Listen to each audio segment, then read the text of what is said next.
मंगलम गौतमो गणी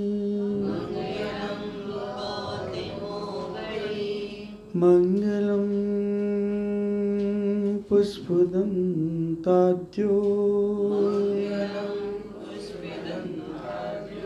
जैन धरिमोस्तु मंगलम जैन धरिमोस्तु मंगलम जैन धरिमोस्तु मंगलम। 24 तीर्थंकरों के चरणों में प्रणाम करते हुए 3 कमलों करोड़ मुनिराजों को प्रणाम करते हुए, जिस माँ ने मुझे इस सिंहासन तक पहुंचाया है और जो उन्होंने मुझे दिया है वो आपके सामने प्रस्तुत कर रहा हूँ। किसी ने कहा था कि आप बिना कहे किसी से बात करने लगते हैं। मेरे पास सभी प्रकार के लोग आते हैं। मैंने कहा मेरे पास लोग आते ही सुनने के लिए तो बोलने लगता हूँ। मेरे पास जो भी आता है वो मुझे सुनने के लिए आता है, तो मैं बोलना प्रारंभ कर देता हूँ। और बोलना मेरा कर्तव्य भी है। और मैं अगर साधु बना हूं तो बोलने के लिए ही बना हूं। नहीं बोलूंगा तो अपराध होगा।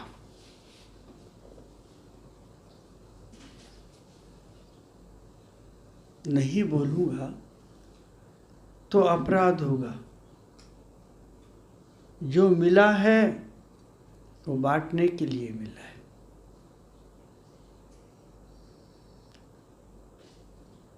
आपको आश्चर्य लगेगा कि ऐसा क्या मिला और ऐसा क्या बांट दिया आपने।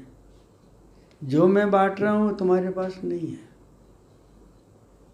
और मैंने नहीं बांटा। ये परंपरा महावीर से चली आ रही है।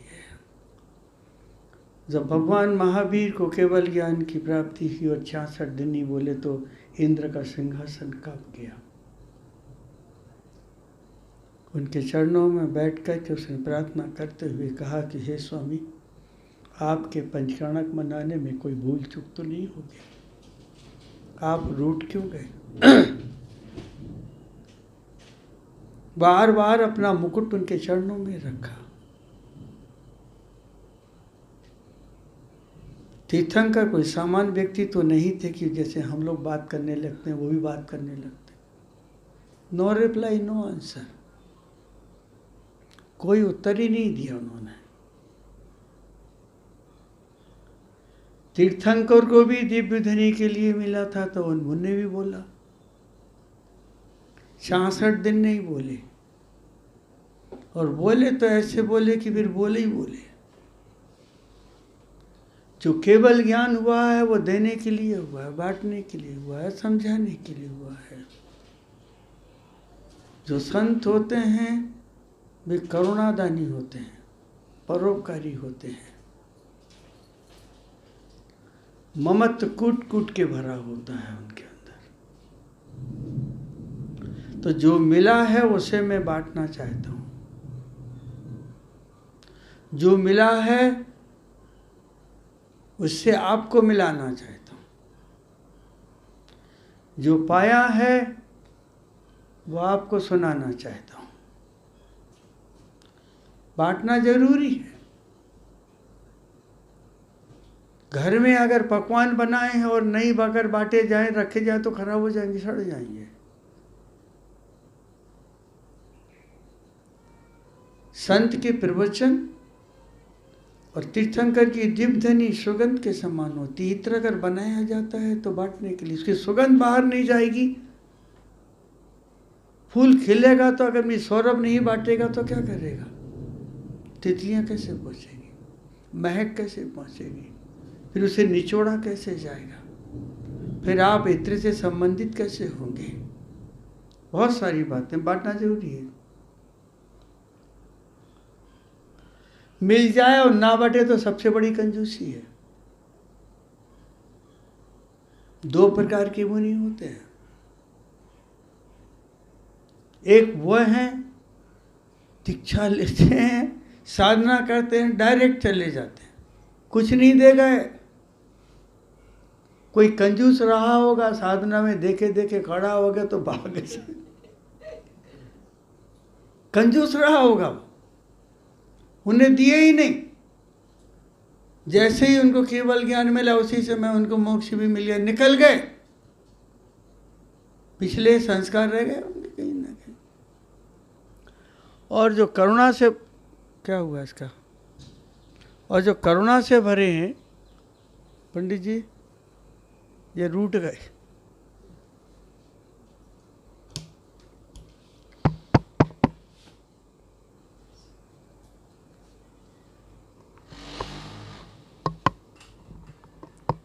अच्छा हुआ हमने नहीं छुआ।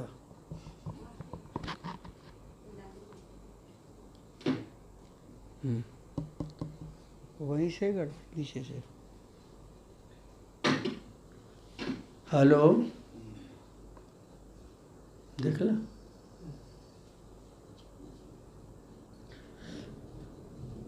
जरा सा जुकाम होता तो आपको भी तकलीफ होती ना, इसको भी हो गया था।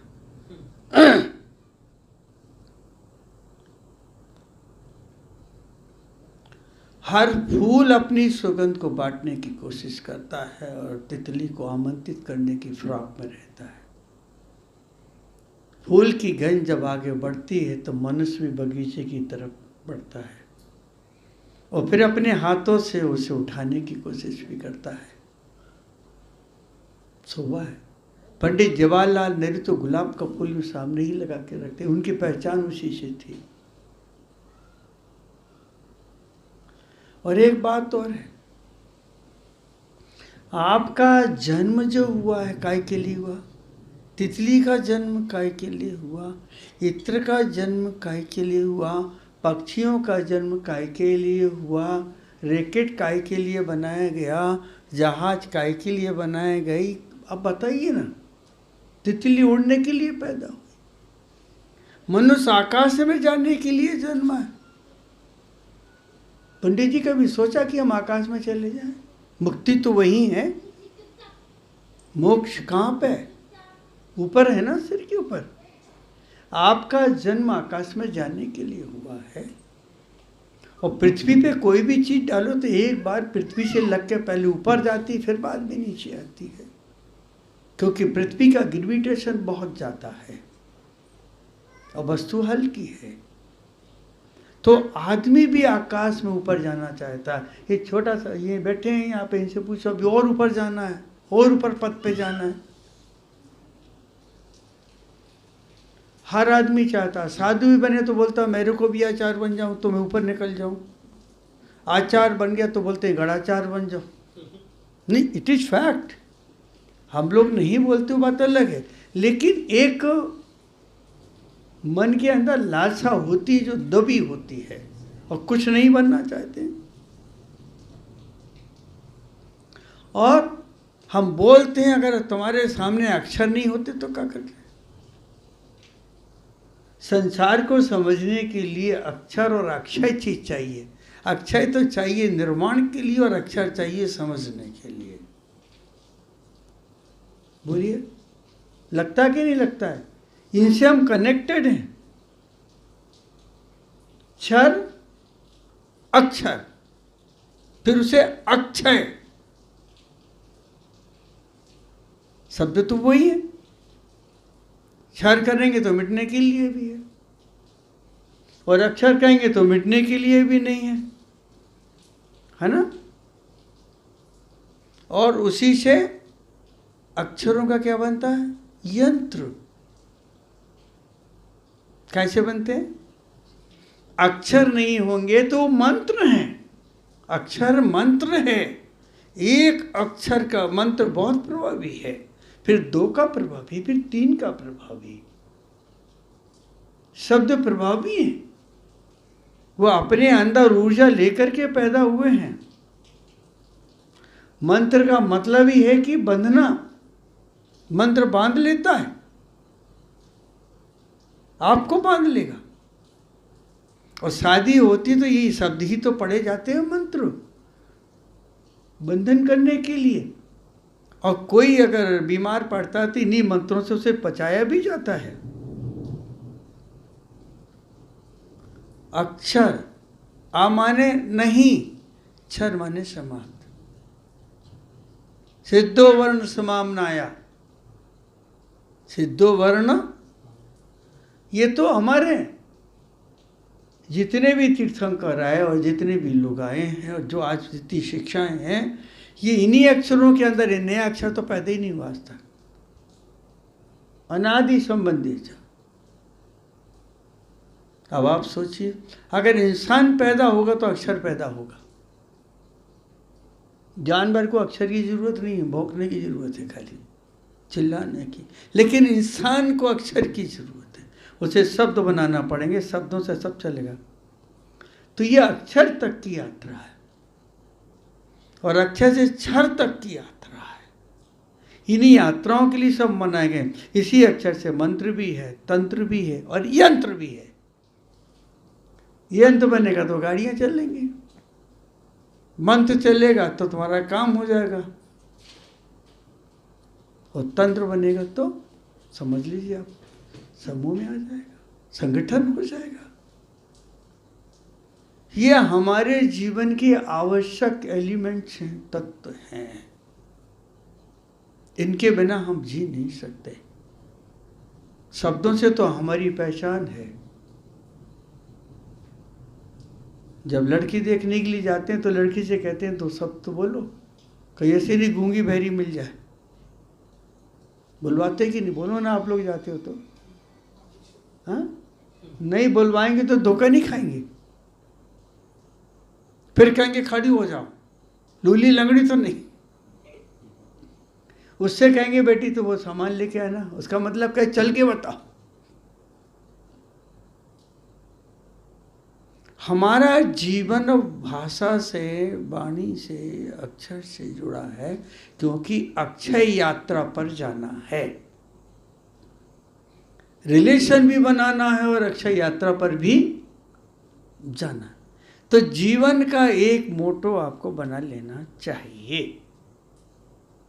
अगर भगवान की दिव्य धनी सर्वांग से निकलती है तो आपके लिए निकलती है। हमने पाया है तो वो दिखा रहे हैं, और जिन्हों लोगों ने कमाया है और नहीं उसका उपयोग किया तो सांप बन के उस धन पर भी बैठे, गति ही बिगड़ गई। कई घटनाएं आती। मणिपुर की घटना थी। एक सज्जन के पास बहुत पैसा था, भाई कई बार सुना चुका हूं। उनका मरण हो गया, वो सांप बन गए। पत्नी जो भी अलमारी खोलती,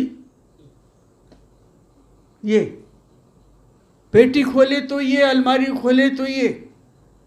वो घबरा गई। उसने मुझसे पूछा, गुवाहाटी में नहीं, मैं दीमापुर में था, मणिपुर की घटना है। बोले गुरुजी जिस अलमारी को खोलो उसमें ये। तो मैंने, तुम्हारे साहब हैं वो, प्यार करो उसे। वो उसे उनके निकालने की सोच रही है। वाह यार, पति था तो पीछे पड़ी थी, अब रो रही। एक मेंढक किस रूप में आ जाता है, तो फिर वो समोसन की रास्ता दिखलाती है। पता पड़ता है कि मेरा पति बहुत ज्ञानी था, भक्तिवान था, भगवान की भक्ति में था, लेकिन एक उसके मन में विचार गलत पैदा हो गया था। उस गलत विचार से वो मेंढक की पर्याय में चला। उसका लोभ, उसकी मायाचारी उसे खा गई। और पत्नी कितनी सुयोग थी, उसने हाथ पे जैसे उठाया, उसे समझाया। उसने जाके मुनिराज से पूछा कि एक मेंढक मुझे तंग कर रहा। तो मुनिराज ने कहा कि मेंढक नहीं है, तुम्हारा पति है। और एक बात बढ़ गई। कैसा लगता होगा, पति मेंढक बन गया। वो बोले वो समोसरण जाएगा। और जैसे ही उसने समोसरण की सुनी, उसने संबोधन कहा कि तुम यहाँ हो, तुम्हें तो समोसरण जाना था और तुम बीच में पाँव और राजा श्रेणी के हाथी के पाँव के नीचे आके मरे, इसलिए मेढक बन गए तुम। एक छलांग लगाए समोसरण की तरफ, वही मरा। और वहां देखो तो फिर देवता बन के बैठ गया। एक समय में घर से निकला, पाँव के नीचे आया, और एक समय में देवता बन के। ये परिवर्तन है। हम अनकॉन्शियस माइंड में जो विचार रखते हैं, जो सोचते हैं, हृदय में जो कुछ हमारे भरा होता है, वही कर्म बन के निकलता है। कर्म बाहर से नहीं आता। किसी ने कर्म से आपको बांधा नहीं है, ध्यान रख लीजिए जरा आप लोग। आपने कर्मों को इनवाइट किया है, आपने स्वीकार किया है, और आपने जिस रूप में स्वीकार किया वो कर्म उस रूप में आपके अंदर रिलेटेड है, बंधा है, आप बाउंडेड हैं उसके साथ। पूछा कि आप बिना बोले बोल लेते हो। हम बोलते नहीं। जो गंध पैदा हुई है, मेरा नाम वैसे भी पुष्पदंत है, और पुष्प में से गंध नहीं, सुगंध निकली तो क्या निकलेगी? आप सोचिए ना। उसी अनुकूलता में जी रहा हूं। आप आते हैं, 10 मिनट 5 मिनट बैठते हैं, आपसे अच्छी बातें कर लेता हूं, आप प्रसन्न होकर चले जाते हैं, आप एक मार्ग दिशा मिल जाती है। दिव्य ध्वनि आपको आप खिलती है। 66 सागर 66 दिन तक नहीं खिली थी दिव्य ध्वनि, तो कोहराम मच गया था। और जैसे ही दिव्य ध्वनि खिलती है, कितने लोग आकर्षित हो जाते हैं। सोचिए हम। कई जन्मों का जब पुण्य आता है, जब संत के सामने में बैठ कर के परमात्मा की चर्चा सुनने का अवसर मिलता है, और कोई ऐसा शब्द जो हमें झकझोर देता है, तो सम्यक का भी कारण बन जाता है, निर्वाण का भी कारण बन जाता है। थोड़ी सी हमने चर्चा की, आपसे ज़्यादा नहीं करेंगे हम। तो आपका भाग्य प्रबल है, आपका पुण्य प्रबल है, और आप यहाँ ही बैठे ऐसा नहीं, दूर सुदूर तक ये आवाज़ चली जाती है। और कितने लोग हैं, कितने वो भाग्यशाली होंगे और कितने जिज्ञासु होंगे कि जो पहले से रेडियो के पास या टीवी के पास बैठ जाते होंगे और सोचते होंगे कि अब आचार्य श्री का प्रवचन आएगा तो 2 शब्द सुन लेंगे। जितने मनोयोग से आप नहीं सुन पाते, उससे तुमसे ज़्यादा मनोयोग से, क्यूरियोसिटी से वो लोग देखते हैं वहाँ बैठ करके। प्यास है, पिछले जन्म का संस्कार है। वो प्यास उनकी नहीं बुझ रही तो टीवी के माध्यम से कि जहाँ संत मिल जाए उनको सुन ले हम। मार्गदर्शन तो मिलता है शब्दों से। अगर एक मिट्टी सुराही बन जाती है, एक मिट्टी मटका बन जाता है, एक मिट्टी खिलौना बन जाती है, तो क्या हमारी मिट्टी भी नहीं बन सकती? बन सकती। मिट्टी में पूरी कैपेसिटी है, बनाने वाला चाहिए। तो हमारे अंदर भी पूरी ऊर्जा है, हम पूरी योग्यता लेकर के प्रकट हुए। जितने यहाँ बैठे हैं इसमें भव्य एक भी नहीं है, सब भव्य है। अब भव्य तो जाते ही नहीं समोसरण में, बाहर के बाहर लौट जाता है, उसके भाग में नहीं है। तो कितनी पुण्याई होगी आपकी कि तीर्थ पर आकर के आपको भी इस समय संध्या के काल में, जहाँ संध्या के काल में लोग घूमने निकलते हैं, वहाँ संत के दर्शन को बैठे हैं आप अपनी पुण्याई को देखिए ना। और ऐसे क्षेत्र में बैठे हैं कि जहाँ तीर्थंकरों की प्रतिमाएं विराजमान है, जहाँ दिन भर धर्म की चर्चाएं होती हैं, त्यागी वृत्ति रहते हैं। कितना पुण्य होगा, कितने जन्मों का पुण्य होगा। तो हम नहीं बोलते हैं, आपका पुण्य हमें बुला लेता है।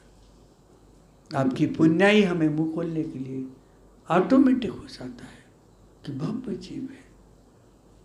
और बोलते हैं तो आपको भी मार्ग मिल सकता है, दिशा दिख जाती है। जब आदमी भटक जाता है, कहते हैं भाई साहब मुझे वहाँ जाना है, रास्ता कौन सा, तो यूँ कर देता है, रास्ता मिल जाता है।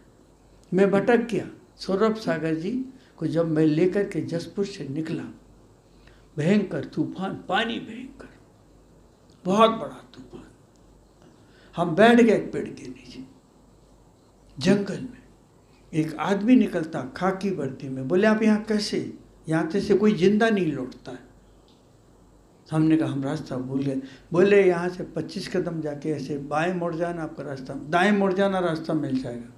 वास्तव में 25 कदम पे जाके दाएं में, जैसे कोई देवता था वो, तो गया एकदम से, साइकिल पे आया और चला गया, और हम लोग निकल गए। तो ऐसे रास्ता मिला, कई बार होता है।